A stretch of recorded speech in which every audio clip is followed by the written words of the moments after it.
आज हम इस वीडियो में स्टार्ट करेंगे प्रोबेबिलिटी के सम बेसिक कॉन्सेप्ट्स।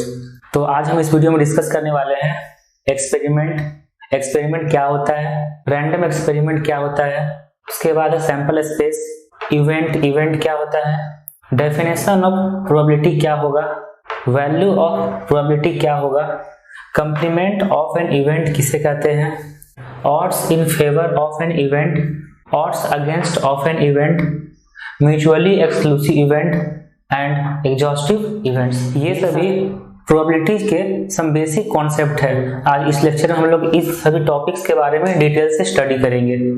अब सारे टॉपिक्स को एक एक करके समझेंगे। जैसे फर्स्ट में है एक्सपेरिमेंट क्या होता है? An activity which results in some well defined outcomes is called an experiment. मतलब कोई भी एक्टिविटी जिससे कुछ ना कुछ वेल डिफाइंड आउटकम्स आना चाहिए तो उस एक्टिविटी को एक्सपेरिमेंट बोलेंगे।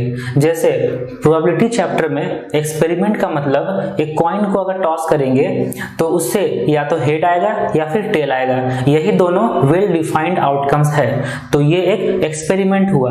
फिर एक डाइस को अगर थ्रो करेंगे तो उससे आउटकम्स क्या क्या आएगा? 1 2 3 4 5 6, तो ये सभी आउटकम्स वेल डिफाइंड आउटकम्स है, तो एक डाइस को थ्रो करना एक एक्सपेरिमेंट हुआ। इसी टाइप से एक पैक ऑफ कार्ड से कोई कार्ड को ड्रॉ करना, एक पैक ऑफ 52 कार्ड्स होता है, उससे कोई कार्ड को ड्रॉ करेंगे तो वो कुछ ना कुछ आएगा वो 52 में से, तो वो एक वेल डिफाइंड आउटकम्स है, तो वो भी एक एक्सपेरिमेंट हुआ।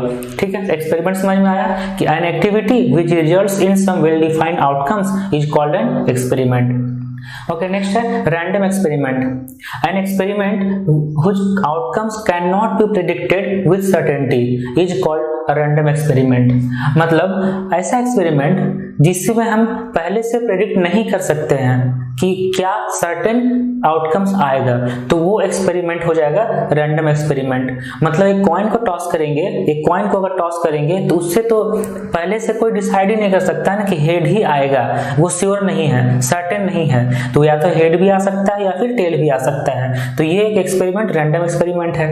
अगर एक डाइस को थ्रो करेंगे तो उसमें 1 2 3 4 5 6 में से कोई भी आ सकता है, ऐसा कुछ नहीं है कि वो बार बार हेड, बार बार वो 5 ही आएगा या फिर बार बार 1 ही आएगा। तो वो जो एक्सपेरिमेंट है जिसमें हम पहले से कुछ डिसाइड नहीं कर सकते हैं, पहले से कुछ सर्टेन नहीं हो, तो उस एक्सपेरिमेंट को बोलेंगे रैंडम एक्सपेरिमेंट। तो प्रोबेबिलिटी में कहीं अगर क्वेश्चन में लिखा रहता रैंडम एक्सपेरिमेंट, मतलब उसमें कोई भी एरर नहीं है, जो भी ओरिजिनल एक्सपेरिमेंट होगा वही हो रहा होगा। क्लियर? रैंडम एक्सपेरिमेंट समझ में आया आपको? ओके, नेक्स्ट है सैंपल स्पेस। सैंपल स्पेस क्या होता है? The set of all the possible outcomes is called sample space. मतलब कोई भी एक्सपेरिमेंट में जितने भी आउटकम्स आएंगे वो सबके सेट को बोलेंगे सैंपल स्पेस। जैसे कॉइन को टॉस करते हैं तो हेड और टेल आता है, ठीक है, तो यही दो ही सेट हुआ, इसमें दो ही एलिमेंट हुआ। तो और भी बहुत सारे एक्सपेरिमेंट जो भी हम डिस्कस करेंगे तो उस एक्सपेरिमेंट में जितना भी पॉसिबल आउटकम्स होगा वो सबके सेट को बोलेंगे सैंपल स्पेस, और सैंपल स्पेस को कैपिटल एस से डिनोट किया जाता है। क्लियर हुआ ये तीनों टॉपिक अच्छे से?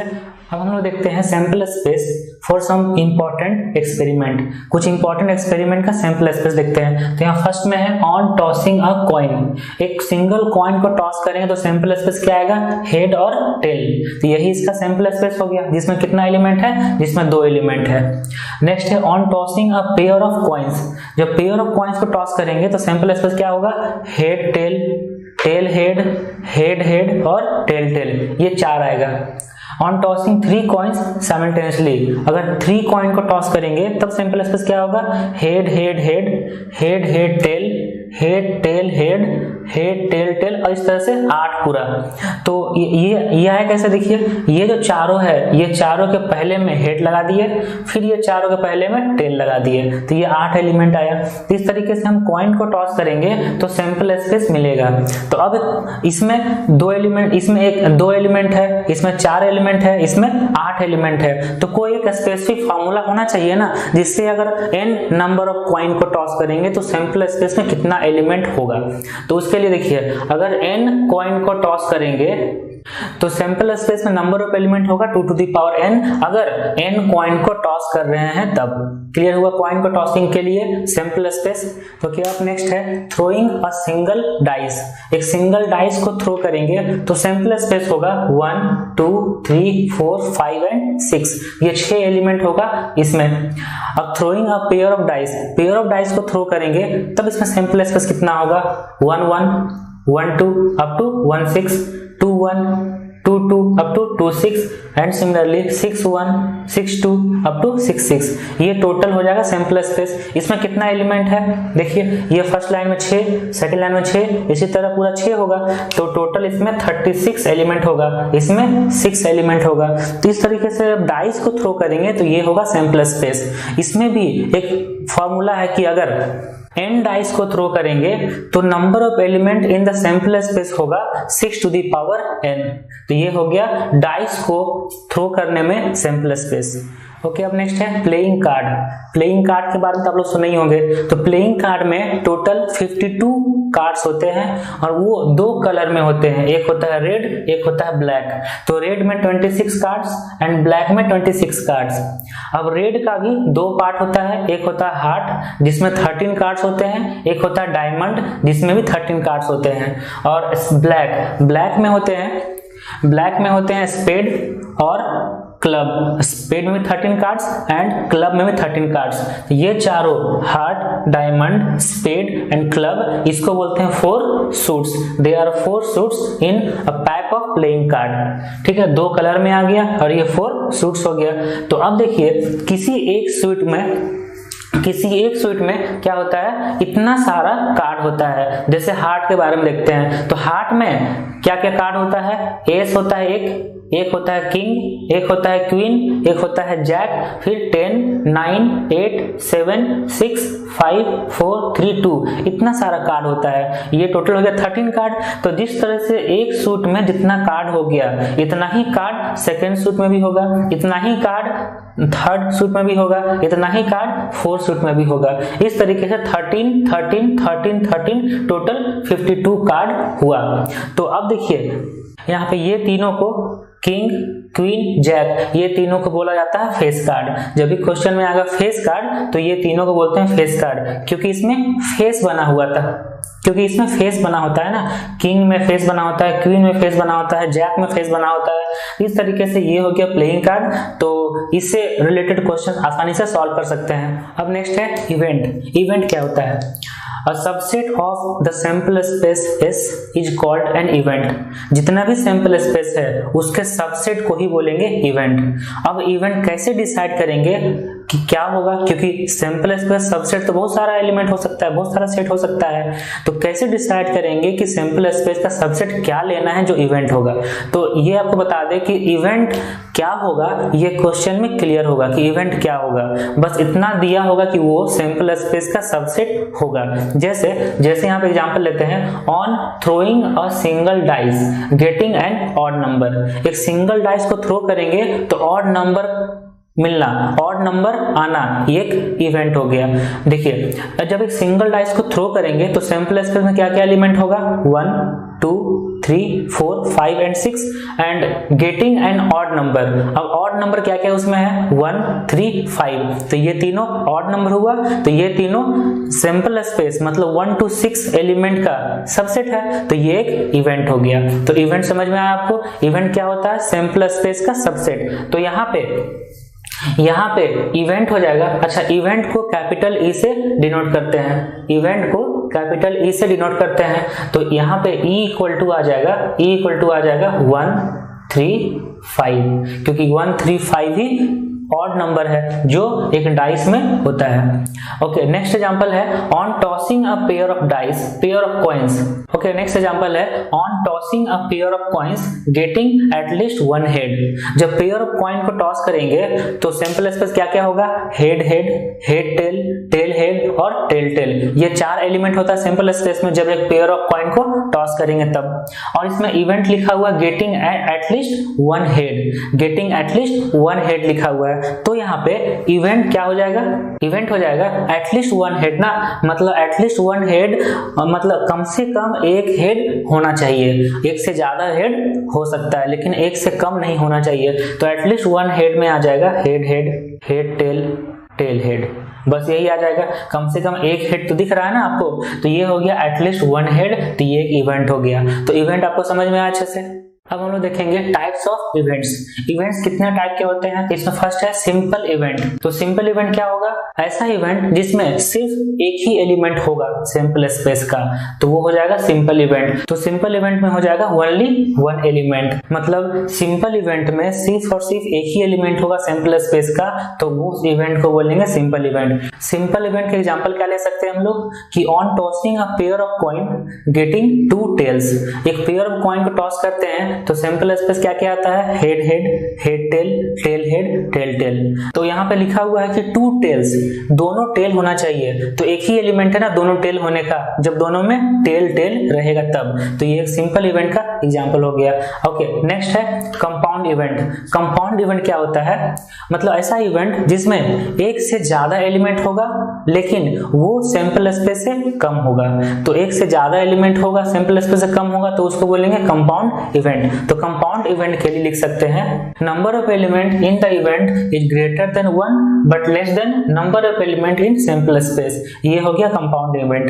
अब कंपाउंड इवेंट का एग्जांपल क्या ले सकते हैं, on throwing a single dice getting an odd number. ठीक है, एक सिंगल डाइस को थ्रो करेंगे तो सैंपल स्पेस में क्या क्या एलिमेंट होगा, 1 2 3 4 5 एंड 6। और ऑड नंबर में कितने एलिमेंट हो जाएंगे, 3 एलिमेंट हो जाएगा ना, 1 3 5। तो ये हो गया कंपाउंड इवेंट, क्योंकि यहाँ पे एलिमेंट एक से ज्यादा है और सैंपल स्पेस से कम है। ऐसा भी लिख सकते हैं कि on throwing a single dice getting a number less than 5 से लेस नंबर लाना है तो क्या क्या हो जाएगा, 1 2 3 4। तो ये भी एक कंपाउंड इवेंट हुआ। क्लियर। नेक्स्ट है श्योर इवेंट।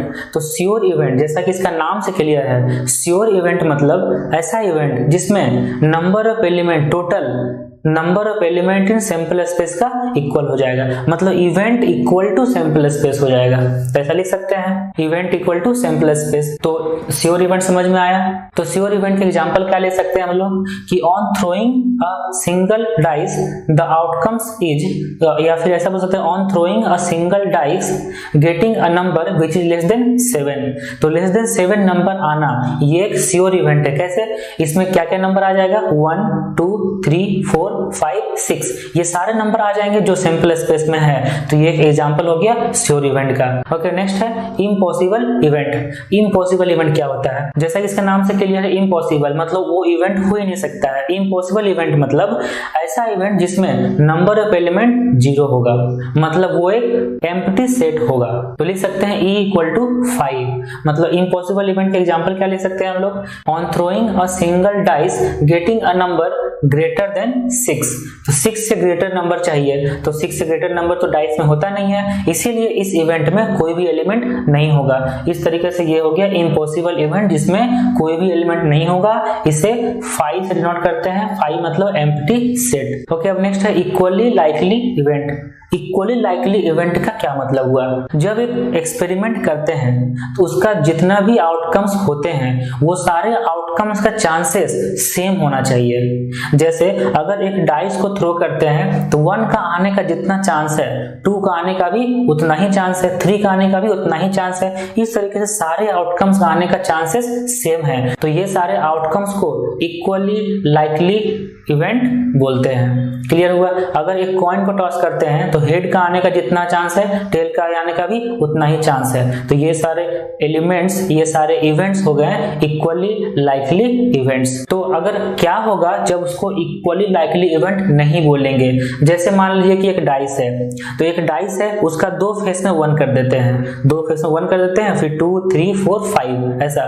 तो ऐसे क्या होगा कि 6 का आने का चांस तो गया, 6 इसमें है ही नहीं, और 1 का आने का चांस ज्यादा हो गया क्योंकि 2 फेस में 1 है, तो यहाँ पे इवेंट्स इक्वली लाइकली इवेंट नहीं होगा। क्लियर? आपको ये अच्छे से इवेंट का टाइप समझ में आई अच्छे से? ओके, अब नेक्स्ट है ट्रायल। ट्रायल क्या होता है आइए समझते हैं। Trial, when an experiment is repeated under similar conditions and it does not give the same result each time but may result in any one of the several possible outcomes, then the experiment are called trials।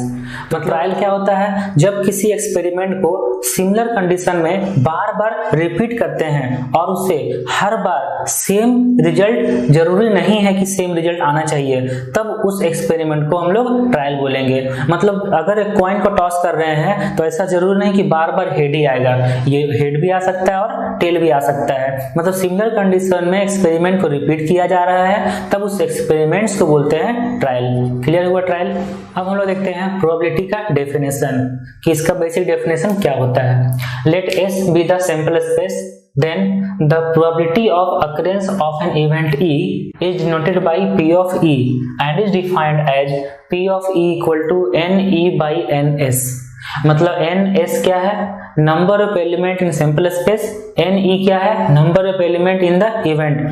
तो probability का definition होगा this is probability of E equal to NE by NS। इसको word में लिख सकते हैं number of favourable outcomes by total outcomes. Total outcomes मतलब sample space, favourable outcomes मतलब जो इवेंट में फेवर कर रहा है, जो इवेंट में दिया हुआ है वो हो जाएगा। तो ये हो गया प्रोबेबिलिटी का डेफिनेशन। जैसे एक एग्जांपल लेते हैं, तो यहाँ पे दिया हुआ है अ bag contains 3 black and 4 red balls. एक बैग है जिसमें 3 ब्लैक बॉल है और 4 रेड बॉल्स है। If 1 ball is drawn at random then find the probability that the drawn ball is red। उस बैग से अब एक बॉल ड्रॉ करना है, तो प्रोबेबिलिटी फाइंड करना है कि वो बॉल रेड होना चाहिए। ठीक है, तो यहाँ पे देखिए सैंपल स्पेस कितना होगा, तो सैंपल स्पेस कितना होगा? Number of element in sample space, मतलब उस बैग में टोटल कितना बॉल्स है। अगर बॉल को ड्रॉ कर रहे हैं तो कितना पॉसिबिलिटी है बॉल का आने का? तो एक तो 3 ब्लैक बॉल है और 4 रेड बॉल है, ये सब का सब डिफरेंट है। तो फिर total number of element in sample space कितना हो जाएगा? 3 + 4 7 हो जाएगा। अब इवेंट क्या है कि जो भी बॉल हम ड्रॉ कर रहे हैं वो बॉल रेड होना चाहिए। तो रेड बॉल कितना इसमें है? 4 रेड बॉल है, वही चारों में से कोई ना कोई आएगा, यही इवेंट है। तो number of element in event हो जाएगा 4। तो इसका इस इवेंट का प्रोबेबिलिटी होगा P of E equal to N of E by N of S, number of element in the event by number of element in sample space. तो N of E है 4, N of S है 7, तो 4/7 इसका answer हो गया। ठीक है, clear होगा? तो अब नेक्स्ट टॉपिक है वैल्यू ऑफ प्रोबेबिलिटी। तो फाइंड करते हैं प्रोबेबिलिटी का वैल्यू कितना होता है, या फिर प्रोबेबिलिटी का वैल्यू का रेंज कहां से कहां तक होता है। तो देखिए यहाँ पे सबसे पहले अज्यूम कर लेते हैं कि S है सैंपल स्पेस और E है इवेंट। तो जब S सैंपल स्पेस है, E है इवेंट, इवेंट क्या होता है? सैंपल स्पेस का सबसेट। तो इवेंट का रेंज कहां से कहां तक हो सकता है? इवेंट हो सकता है 5 हो, इम्पॉसिबल इवेंट, या फिर इवेंट का ज्यादा हो सकता है कि वो सैंपल स्पेस का इक्वल हो जाए। तो इवेंट का हम लिख सकते हैं कि event is greater than equal to 5 but less than equal to sample space S। ये हो सकता है इवेंट कम से कम 0 मतलब 5 हो सकता है और ज्यादा से ज्यादा सैंपल स्पेस का इक्वल हो सकता है, क्योंकि ये इवेंट सैंपल स्पेस का ही सबसेट होता है। तो अब यहां से लिख सकते हैं कि number of element in the event is greater than equal to 0 but less than equal to number of element in sample space. 5 में नंबर ऑफ एलिमेंट 0 होता है और ये n से नंबर ऑफ एलिमेंट डिनोट करते हैं। तो अब यहां से लिख सकते हैं कि n of E by n of S less than equal to n of S by n of S, मतलब ये n ऑफ S से डिवाइड दे दिए। जब n ऑफ S से डिवाइड दे दिए तो ये बन जाएगा n of E by n of S, ये होगा P ऑफ E। ये हो गया प्रोबेबिलिटी का डेफिनेशन से लिख सकते हैं। यहाँ पे आ जाएगा 1 और यहाँ पे आ जाएगा 0। तो इस चीज से क्लियर हो गया कि प्रोबेबिलिटी का वैल्यू 0 से 1 तक होता है, 1 से ग्रेटर नहीं होगा, नेगेटिव नहीं होगा। तो ये हो गया प्रोबेबिलिटी का वैल्यू। क्लियर हुआ ये? तो यहाँ से देख सकते हैं कि 2 इवेंट था, एक था श्योर इवेंट और एक था इम्पॉसिबल इवेंट। तो अगर श्योर इवेंट होगा तब उसका प्रोबेबिलिटी कितना हो जाएगा? 1, क्योंकि श्योर इवेंट में एलिमेंट इवेंट सैंपल स्पेस का इक्वल होता है। तो जब इवेंट सैंपल स्पेस का इक्वल हो गया तब उसका प्रोबेबिलिटी कितना हो जाएगा 1। And for impossible event, impossible event में क्या बोलते थे कि उसका नंबर ऑफ एलिमेंट 0 होगा। तो इम्पॉसिबल इवेंट में नंबर ऑफ एलिमेंट 0 होगा तब उसका प्रोबेबिलिटी कितना हो जाएगा 0, क्योंकि 0 बाई नंबर ऑफ एलिमेंट है सैंपल स्पेस, तो इसका प्रोबेबिलिटी 0 हो जाएगा। तो ये हो गया वैल्यू ऑफ प्रोबेबिलिटी। अब नेक्स्ट है complement of an event. Complement of an event क्या होता है? Let E be an event, then complement of the event E is denoted by E dash, और E का ऊपर में ऐसे डैश। तो E कोई इवेंट है तो complement of the event मतलब E dash, और E dash means non occurrence of the event E। Event E तो है, ठीक है, इवेंट E मतलब occurrence of the जो भी आउटकम्स होगा, तो non occurrence of the event को बोलेंगे E dash, मतलब E का complement। तो मतलब क्या होता है ये देखिए, तो E dash अगर लिख रहे हैं E dash, तो ये होगा सैंपल स्पेस माइनस ई, जैसे सेट लिखते हैं ना, तो मतलब सैंपल स्पेस से ई हटाने के बाद जो बचेगा वो हो जाएगा नॉन ऑकरेंस ऑफ ई। जैसे अगर एक सिंगल डाइस को थ्रो करते हैं और वहां पे इवेंट दे दिया है getting a number less than 3, तो नंबर लेस देन 3 में क्या क्या आ जाएगा 1 और 2, तो 1 और 2 हो गया इवेंट। तो ई डैश में क्या आ जाएगा, ई डैश में 1 और 2 के अलावा जो सैंपल स्पेस में बचा हुआ है, मतलब सैंपल स्पेस से 1 और 2 माइनस कर देंगे तो क्या आ जाएगा 3 4 5 6, ये हो जाएगा ई डैश। ठीक है, ई डैश मतलब कंप्लीमेंट ऑफ एन इवेंट। अब यहां से देखते हैं कि E plus E dash equal to होगा sample space, E plus E dash मतलब इवेंट और उसका कंप्लीमेंट दोनों को ऐड करने से सैंपल स्पेस मिलता है। तो यहां से अगर n लगाते हैं तो n of e plus n of e dash this is equal to n of s। ठीक है इतना। अब यहाँ पे n ऑफ s से दोनों साइड डिवाइड करेंगे तो ये होगा n of e plus n of e dash equal to n of s by n of s, तीनों में डिवाइड करेंगे n ऑफ s से। तो इससे क्या फायदा होगा, तो इससे लिख सकते हैं कि n of e by n of s ये हो जाएगा p of E plus n of e dash by n of s, ये हो जाएगा p of e dash and equal to n of s by n of s मतलब 1। तो ये complement of an event अगर e डैश है तो उसका प्रोबेबिलिटी होगा p डैश, और फिर लिख सकते हैं p of e plus p of e dash equal to 1। ये एक इंपॉर्टेंट फार्मूला हो गया, इसका बहुत ज्यादा यूज होता है। जैसे मान लीजिए कोई ऐसा इवेंट है जो बहुत ही कॉम्प्लेक्स है, वो फाइंड करना मतलब थोड़ा सा टफ है, लेकिन ई डैश फाइंड करना आसान है, तो इसलिए ई डैश का प्रोबेबिलिटी फाइंड कर लेंगे पी डैश और फिर इस फार्मूला में रख के पी ऑफ ई फाइंड कर लेंगे, तो इसलिए ये थोड़ा सा इंपॉर्टेंट हो जाता है। तो अब नेक्स्ट है mutually exclusive events. Mutually exclusive event होता क्या, देखिए two events E1 and E2 are said to be mutually exclusive if E1 intersection E2 equal to 5। तो अब देखिए यहाँ पे ये आपको क्लियर होना चाहिए कि E1 और E2 ये दोनों इवेंट है सेम एक्सपेरिमेंट का। तो सेम एक्सपेरिमेंट का कोई भी दो इवेंट है E1 और E2 और वो दोनों का इंटरसेक्शन 0 है, वो दोनों का इंटरसेक्शन 5 है, तब वो दोनों इवेंट्स को बोलेंगे म्यूचुअली एक्सक्लूसिव इवेंट्स। लेकिन अगर E1 इंटरसेक्शन E2 5 नहीं है then E1 and E2 are called compatible events. Clear हुआ ये म्यूचुअली एक्सक्लूसिव इवेंट्स। जिसका एग्जांपल ले सकते हैं कि अगर एक सिंगल डाइस को थ्रो करते हैं, on throwing a single dice E1 मान लेते हैं एक ऐसा इवेंट है E1 जो getting a number less than 4, ठीक है, less than 4 getting a number, and E2 getting a 4, ये हो गया एग्जांपल हो गया इसका। तो E1 में क्या क्या आ जाएगा, E1 में आ जाएगा जैसे ये एग्जांपल में हम लिख रहे हैं तो getting a number less than 4, इसमें आ जाएगा 1 2 और 3, और E2 को ऐसा इवेंट ले रहे हैं getting a number greater than 4, तो नंबर ग्रेटर देन 4 इसमें क्या क्या आ जाएगा 5 और 6। तो ये एक पेयर ऑफ डाइस को थ्रो किए और E1 E2 दो इवेंट है, तो ये दोनों इवेंट में देखिए कुछ भी कॉमन आ रहा है, नहीं ना आ रहा है, इसमें 1 2 3 है, इसमें 5 और 6 है, तो ये दोनों का इंटरसेक्शन क्या हो जाएगा 5। तो ये दोनों इवेंट हो गया म्यूचुअली एक्सक्लूसिव इवेंट्स। ठीक है, अगर दोनों का इंटरसेक्शन 5 नहीं होगा तब उसको बोलेंगे कंपैटिबल इवेंट्स। क्लियर हुआ। अब नेक्स्ट है एग्जॉस्टिव इवेंट्स। एग्जॉस्टिव इवेंट्स क्या होता है, अगर कोई दो इवेंट है E1 और E2 सेम एक्सपेरिमेंट का, और वो दोनों का union equal to sample space आ जाता है, तब वो दोनों इवेंट को बोलेंगे एग्जॉस्टिव इवेंट्स। जैसे एग्जांपल ले सकते हैं कि अगर एक सिंगल डाइस को थ्रो कर रहे हैं, E1 है getting a number less than 3, E1 है getting a number less than 3, इसमें क्या किया जाएगा 1 और 2, और E2 एक ऐसा इवेंट है getting a number greater than 2, तो ग्रेटर देन 2 नंबर लिखा है, इसमें क्या किया जाएगा 3 4 5 6, तो 1 और 2 था E1 में और E2 में था 3 4 5 6, ये दोनों का यूनियन करने से आ जाता है सैंपल स्पेस, जैसा कि हम लोग यहाँ पे देख सकते हैं। तो E1 यूनियन E2 आ जाएगा पूरा 1 to 6 मतलब सैंपल स्पेस, तो ये दोनों इवेंट हो गया एग्जॉस्टिव इवेंट्स। ठीक है, क्लियर हुआ। एग्जॉस्टिव इवेंट्स मतलब उसका यूनियन सैंपल स्पेस हो जाना चाहिए। अगर एक एक्सपेरिमेंट में 2 से ज्यादा भी इवेंट होगा तो सबका यूनियन सैंपल स्पेस होगा अगर, तो वो सारे इवेंट्स को बोलेंगे एग्जॉस्टिव इवेंट्स। ओके, अब नेक्स्ट है mutually exclusive and exhaustive events. ठीक है, दोनों आ गया।